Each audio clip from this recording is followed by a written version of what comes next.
hope you're doing well. Welcome back to another video. This is going to be a short one. It's my November wrap up, a bit belated, but yeah, because I've came back to London for Christmas and just doing all that sort of stuff. But anyway, in November I read 4 books, the same as October, and I came to 612 pages and 10.34 hours of audiobook listening. So yeah, I haven't really got that much to say about them. The first one I read is Blood Brothers by Willie Russell. I did read this physically as a play, but I got this book specifically to give to my sister, and whilst I was in Birmingham I went to see her, so I read it and then gave it to her. Yeah, I thought this was decent. I'm not really 100% sure on what star rating, and the whole year has just been a bit like weird. I've just been like thinking up sort of on those spots, but I'd probably say maybe like a 3.5. I think it's good. I think maybe like some of like the time jumps and things are a little bit inconsistent, and just some parts I wasn't like overly liked, but it was a good portrayal of sort of like classism and the impacts of like basically who your parents are and the money they have, where your life can go even if you are literally blood brothers. And yeah, so it's basically following these 2 brothers that are twins, and the employer of the woman who the mother, she cannot get pregnant, so she asks if she can have one of the children and sort of like pay her in a way, and they sort of make this pact, and that is sort of like what happens, but they sort of grow in different directions, but they do sort of know each other. I don't want to say much because it is a very short book. I do think it would be better obviously viewed as a play, like being acted out. I think that's all the same for any play you really ever read, but still it was decent. I would recommend it. Like to check out more by Willie Russell. I really want to read Shirley Valentine because I love that film so much, but this one I hadn't really seen any adaptation. I think I might have saw one like a couple years ago, but I know my sister likes this, that's why I got it and why I wanted to read it. But yeah, it was fine. Then we have the Dead Poet Society, a novelization by N.H. Kleinbaum. It is based on the motion picture by Tom Schulman, and yeah, I thought this was again fine. I think for star rating maybe like a 3.75, or I do think some parts you could tell it was like basically based off of a script, and it's not the most expanded on, I guess, but for what it was trying to do, I do think it did achieve it. This story, I had never like watched the film before. I do actually have a whole like review of the book and the film that I published like a couple weeks ago, so do check that out if you want to. But my thoughts are, it's basically just like his public school, like no, it's like a private school in like New England, and they are there for a new term, and a new English professor who is played by Robin Williams in the film, what's his name, John Keating, he sort of inspires this sort of like love of like life and poetry and music and literature, and there's a nice bit in here where he's like science and mathematics and things and stuff like that. They're things that are like can sustain life, but they're not really the things like that we live for in a sense. And yeah, there are some like nice messages and meanings and like the things he instills in them, and yeah, because they're sort of combating sort of this like strict sort of like regime of just like study and like Latin, like things like that, and also like pressure from family, and sort of just like they're there to grow up to sort of basically become their fathers in a sense, and do the same job and sort of not really lead a different life in a way, and he sort of changes this in some sense. Yeah, I quite like the characters. I do think that after watching the film, Robin Williams really brought this character to so much life, and you can't really unmatch his like personality and persona and like who he is, and this is obviously a novelization from that. It is also one of an earlier script, I think, than the actual film, so there are a few changes, and obviously some things are a little bit embellished in the book and things like that, but yeah, I would recommend giving it a read. I did think I would preferred to watch the film again. But yeah, it was fine. Yeah, it was alright. Then I read probably the best of the month, which is My Best Friend's Exorcism by Grady Hendrix. I really enjoyed this book. I think for star rating, I'm probably going to give it maybe like a 4 or 4.25.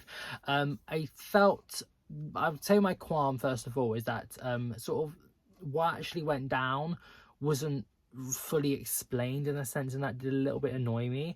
Also just a few things towards the end was a little bit frustrating, but on the whole, I did think this was a very decent read, and I would so recommend it. I've sort of tried to read it like around like Halloweeny time. I can't remember, it took me quite a long time to actually read it, but anyway, this is following Abby, and it sort of starts like her like friendship with Gretchen, because they're both sort of like outsiders in a sense.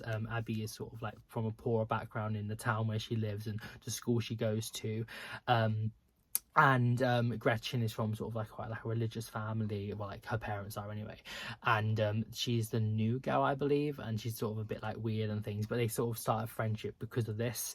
And I absolutely love the friendship, and I love like the setting as well, because it's set like them growing up in the 80s, and I just love books set in the 80s, like the music and like the films that are being shown, and just sort of like the cultural references and stuff. And yeah, I absolutely really enjoy this part, and the friendship is so lovely to witness, like this sort of like coming of age, and sort of just like exploring their relationship was so fun. And then they go like skinny dipping one day, and then like the next day sort of Gretchen is sort of like acting sort of strangely, and it sort of like follows from there. I don't really want to say too much, but like, I mean, maybe she's possessed, maybe there's an exorcism, ... stuff like that. I really enjoyed it. I felt like it was quite creepy and like strange, and you're just like, what's going on here? But I would say that like the coming of age parts were probably my favorites.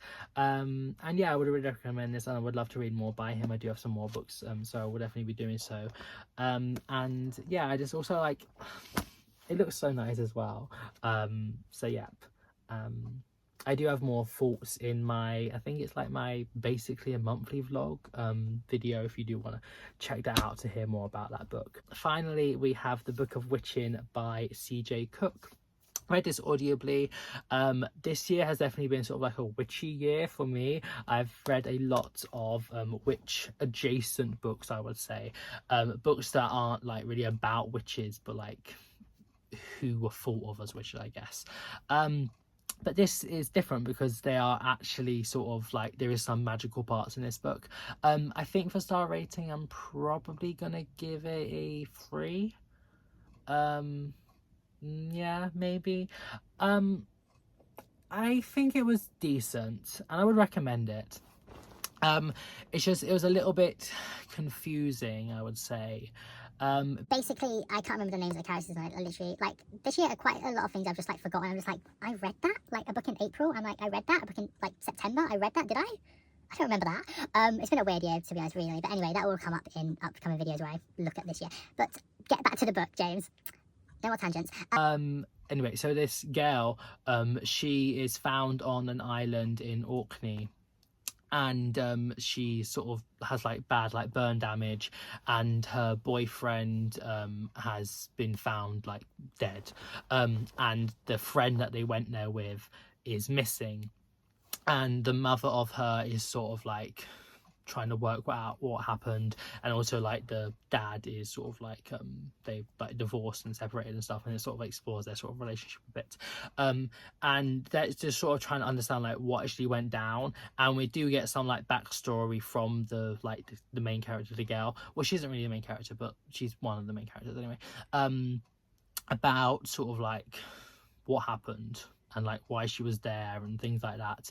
But there's also a separate timeline, which is in the like which era age, I can't really fully remember what it is, but on Orkney, and there's basically a main woman, and she is the daughter of sort of like a witchy sort of like clan in a sense, and they have this like special book called the Book of Witching, and she doesn't want her children to like be in this clan sort of thing anymore, but they are sort of respected, Anyway, or these people like the Earl of something whatever asks her to create a potion to kill someone in power, and she doesn't do so, but then there's like an assassination attempt or something. I can't really remember, but anyway, she gets accused of being a witch because she spoke to these people and they're saying, oh, she made the potion or stuff like that.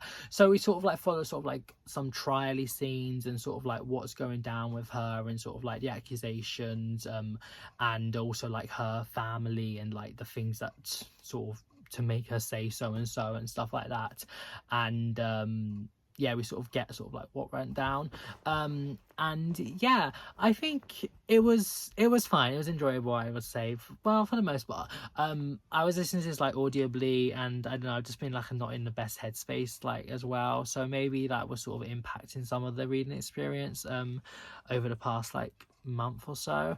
But yeah, I don't really know what else to say about it. It's more just like I read it, and yeah, I quite liked some of the characters and sort of what she was doing with them, and like some of the messages as well. There is some of this sort of like discourse on, you know, pointing out the odd woman or the powerful woman, and you know, accusing her, and sort of like the framing of people and the way we make others like othered and sort of turn our backs on them and stuff, and this sort of idea of sort of like the community and the impact of those in power, which is still obviously so true, and sort of the links between the two storylines as well. So yeah, it's a bit of a rambly review for that, because I haven't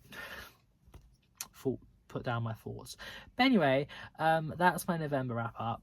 Hope you enjoyed it, and I shall see you next year for the December one, but also some more content coming as well.